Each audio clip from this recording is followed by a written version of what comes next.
Hello, તો આજે બને છે મેથીના ઢોકળા. તો અહીંયા 1 વાટકી આપણે બાજરીનો લોટ લીધો છે, અડધી વાટકી ચણાનો લોટ લીધો છે અને પછી આપણે એમાં એડ કરશું 1 વાટકી મેથી.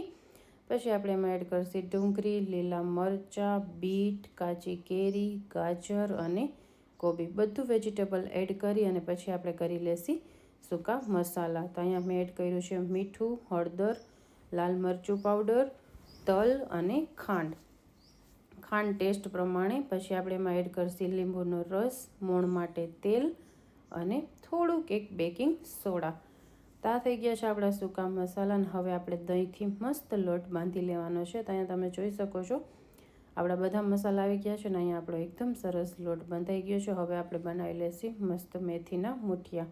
પછી આપણે એને 10 મિનિટ માટે સ્ટીમ કરશું. તો આ થઈ ગયા છે આપણા ગરમા ગરમ મેથીના મુઠિયા, એકદમ સરસ તૈયાર. કોને કોને પસંદ છે એ મને જરૂરથી કમેન્ટમાં કહેજો. બાય.